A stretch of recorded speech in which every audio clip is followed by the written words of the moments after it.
Starting with the war in Ukraine, a town in Ukraine's Zaporizhzhia region has been completely razed to the ground. The town of Orikhiv has faced intense fighting since the start of Kyiv's counteroffensive. Officials say Russian artillery hits the town at least 10 times daily. Orikhiv has been completely abandoned due to the intense fighting. Meanwhile, Ukraine's Foreign Minister Dmytro Kuleba has asked the US for more long-range missiles. The foreign minister said, and I quote, "Real support like weapons and ammunition needed for our counteroffensive is vanishing." Kuleba also said that the peace summit in Saudi Arabia last week was a quote-unquote major breakthrough. Poland is planning to send over 10,000 soldiers to its eastern border with Belarus. Warsaw is building up its borders due to the pressure of the Wagner mercenary group on the Belarusian side. Poland's defense minister said, and I quote, "We are reinforcing the border so that the aggressor doesn't dare to attack my country." Russia successfully launched its moonlander spacecraft today. This is Moscow's first lunar project after a gap of 47 years. The moonlander is named Luna 25. The spacecraft is expected to touch down on the south pole of the moon on the 21st of August. Russia's moon mission is competing with India's Chandrayaan-3 moonlander. The Indian spacecraft is also on a mission to the moon's south pole. It's expected to land on the 23rd of August. The Economic Community of West African Nations, or ECOWAS, met in Nigeria's capital, Abuja, yesterday. The bloc says that all options to restore stability in Niger were being considered. This includes a potential military intervention. After the meet, ECOWAS nations pledged stricter sanctions against Niger. Uganda's President Yoweri Museveni slammed the World Bank's decision to suspend new funding to the East African nation. Museveni said, and I quote, "It's unfortunate that the World Bank is coercing us to abandon our culture." This week, the World Bank halted new loans for Uganda over the nation's strict anti-LGBTQ+ laws. The bank says Uganda's laws fundamentally contradict its values. A Kenyan court has denied bail to pastor and cult leader Paul Mackenzie in a fresh ruling yesterday. Judges ordered an additional 47 days of custody for the pastor. Mackenzie is in jail for being the leader of a suicide cult in Kenya.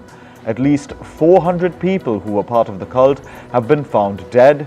Over 600 are still missing. Lebanon has deployed its army in a village following a shootout between religious groups. At least 2 people were killed in the clashes yesterday.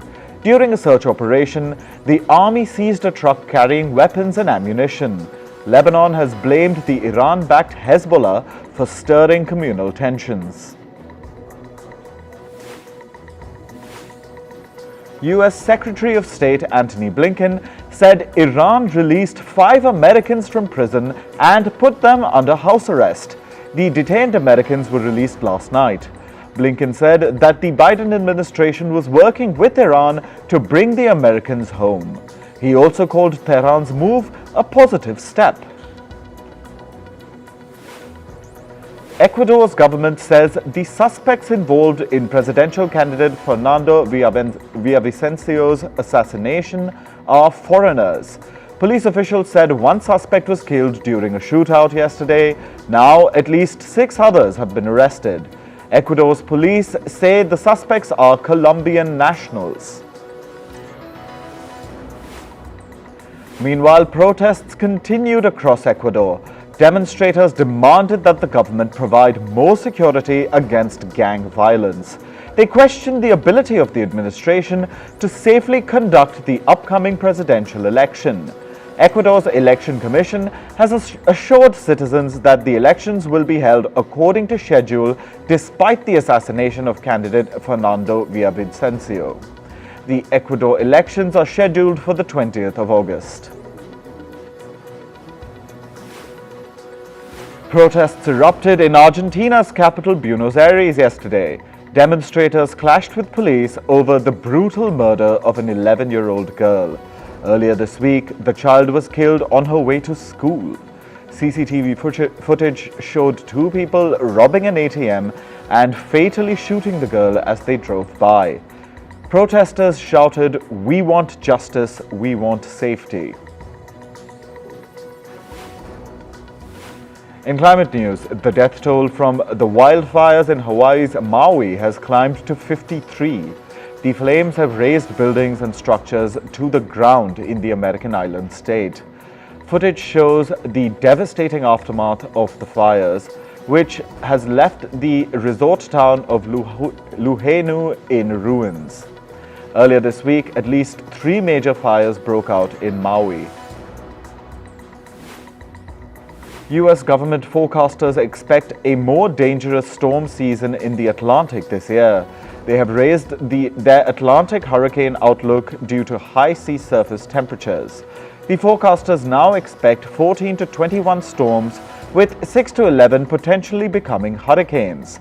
Earlier, they had projected 12 to 17 storms, with hurricanes in the range of 5 to 8.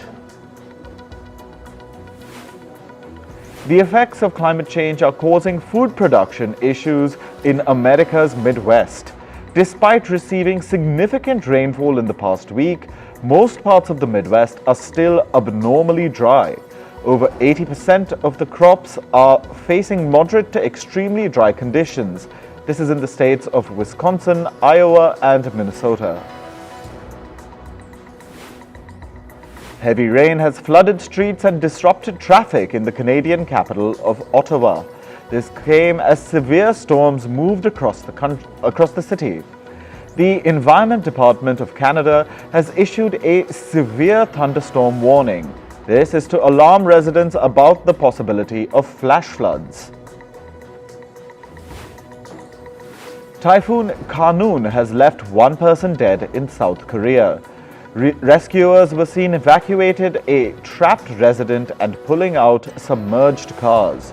Reports say residents in the capital city Seoul are worried about the long-term damage that the typhoon may cause. Meanwhile, Typhoon Kanoon also brought heavy rains and wind to North Korea. The storm weakened into a tropical depression as it crossed the country overnight. Reports say officials are implementing a disaster emergency response system and devising evacuation plans. In China, the country's National Observatory has renewed a blue alert for Typhoon Kanoon. It is expected to enter China on Saturday morning. The typhoon is expected to bring hail and heavy rains to the country's northern and northeastern provinces. This comes as China is still reeling from the destruction caused by Typhoon Doksuri.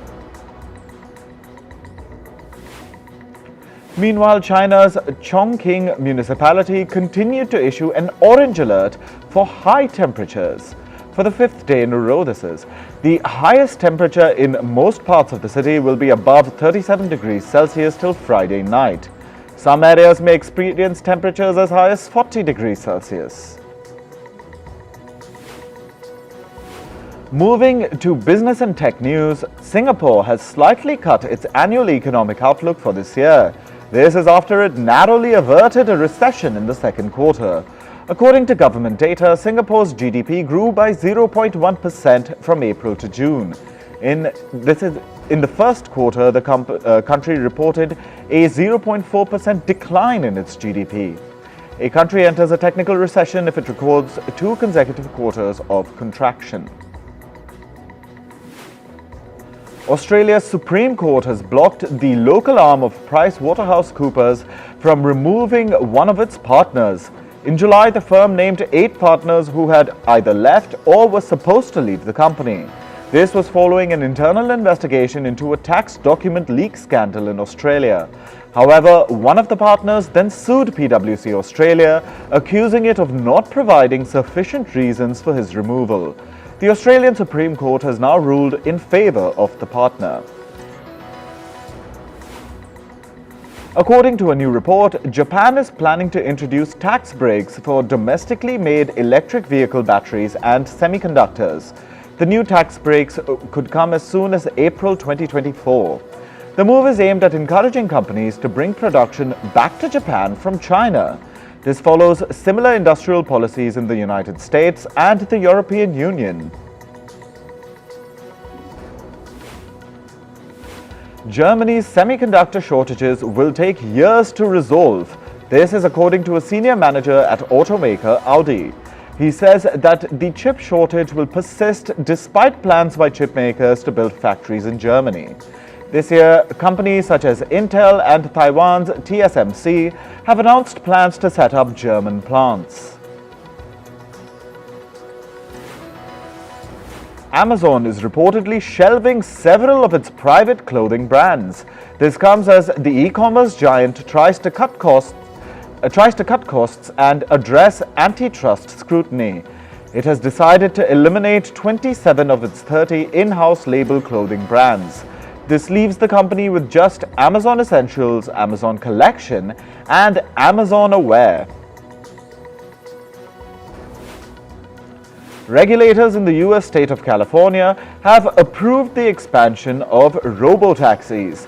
A Robo Taxi is a self-driving or driverless taxi.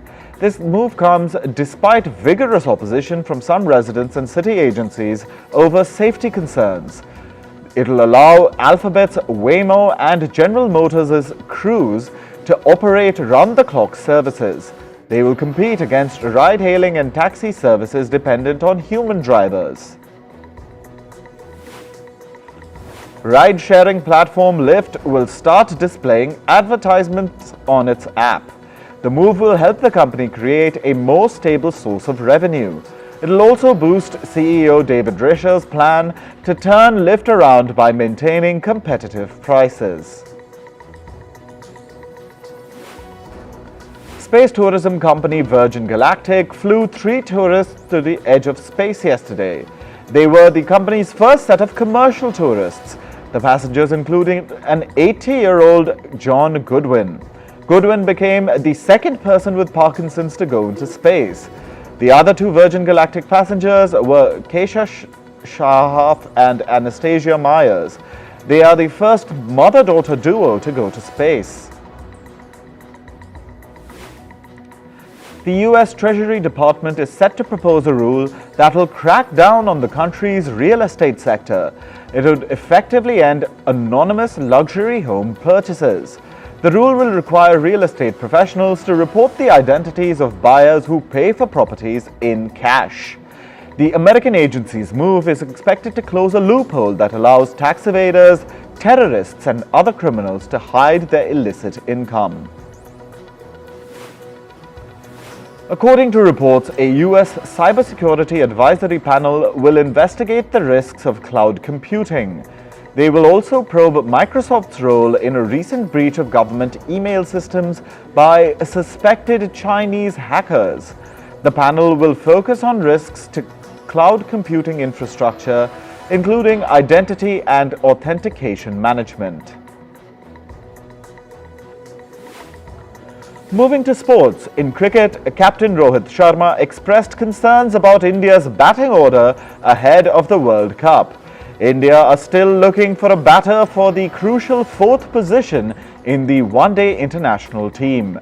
Sharma said, and I quote, "Number 4 has been an issue for India in ODIs since Yuvraj Singh left." He said a high number of injuries has hampered the team. The ICC Men's ODI World Cup starts from October 5th.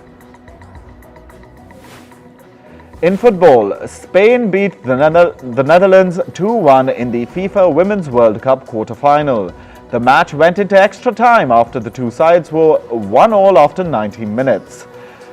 Then Spain's Salma Paraluelo scored the winning goal at the 111th minute.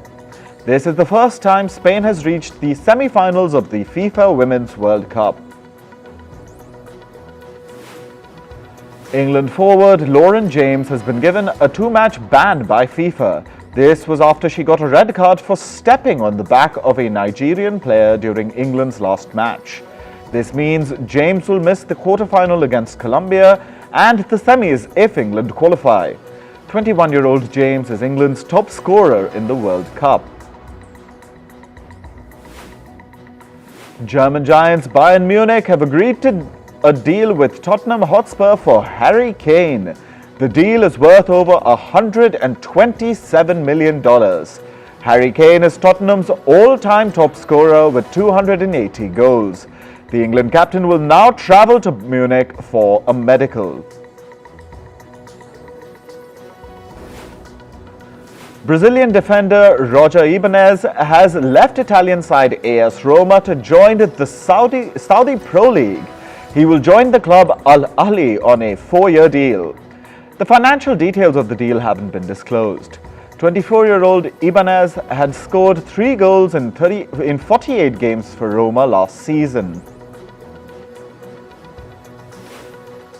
In tennis, world number 1 Carlos Alcaraz reached the quarterfinals of the Canadian Open.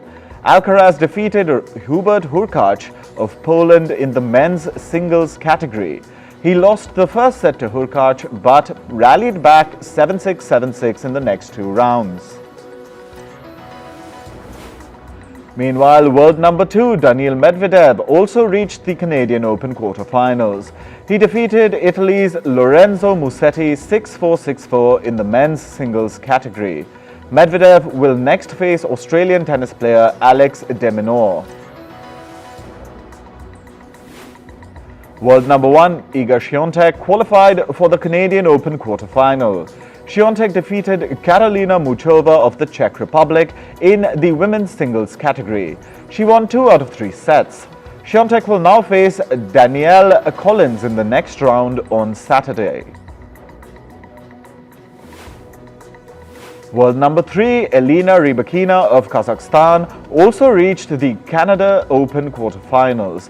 She defeated her American opponent 6-3, 6-3 in the women's singles category. Rybakina's next match is on Saturday against Daria Kasatkina.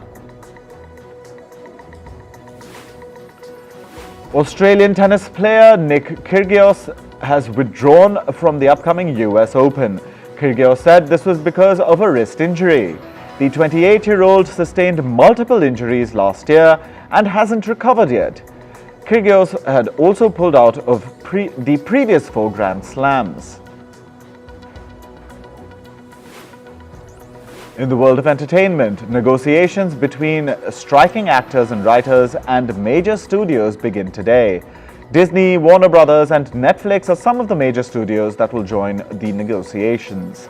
The strikers' unions say they will demand guarantees against bringing artificial intelligence into the writing industry. Meanwhile, the striking actors are demanding improved compensation. The negotiations come after the SAG-AFTRA and WGA strike marked 100 days yesterday. Meanwhile, the 75th Emmy Awards have been postponed to 2024. This is due to the ongoing writers and actors strike. Organizers for the Emmys say the awards will now be hosted on January 15th. That is, if the striking unions agree terms with the studios.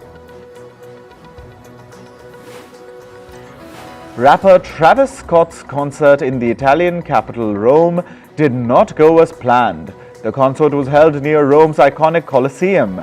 Over 60,000 people attended the musical show. At least 60 fans were injured during a stampede. The chaos happened after an altercation broke out between fans. Italian officials say the stampede caused a small tremor which damaged nearby ancient sites. Beyonce's Renaissance tour has become the highest-grossing concert tour among black artists of all time. Revenue from her ongoing tour has crossed almost $300 million. This is in earnings from 33 shows so far.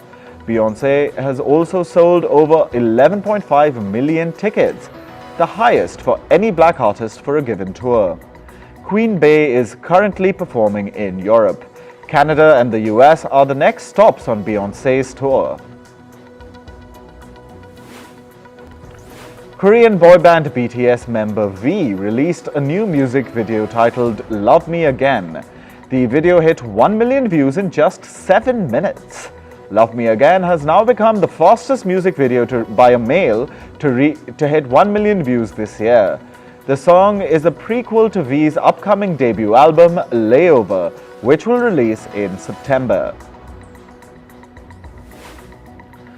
Singer Lodi has shared a cryptic message about a potential new album. The artist wrote on Instagram, and I quote, "I have so much to tell you, I will show it to you soon." Fans are speculating that the 26-year-old singer will announce her new album shortly. These speculations come after Lodi revealed glimpses of a new soundtrack earlier this year. Singer and actor Rihanna has dropped a new maternity wear collection. The maternity collection will be part of her luxury fashion brand Savage x Fenty. Riri also took to social media to open up about the challenges of being a parent. She's currently expecting her second child with rapper A$AP Rocky. Media celebrity Kim Kardashian is receiving backlash from her followers. She took to Instagram to promote an MRI body scan costing over $2,000. She reminded her followers to undergo routine health checkups, particularly to detect early stages of cancer, following which followers slammed her for promoting health checkups that most people cannot afford. They called Kardashian tone deaf. Actor Brody Jenner and his fiancée Tiara Blanco welcomed their first baby. The actor took to Instagram to announce that the couple had been blessed with a daughter. Brody Jenner is the son of famous media personality Caitlyn Jenner. He is well known for his performances in TV series like The Hills and The Princes of Malibu. Rock band Fleetwood Mac's co-founder Mick Fleetwood's restaurant burnt down in the wildfires in Hawaii. The American islands have been engulfed in massive flames for the last 2 days. The drummer announced that his eatery, called Fleetwood on Front Street, was completely charred. However, he assured his followers that all his staff, including his family, were safe.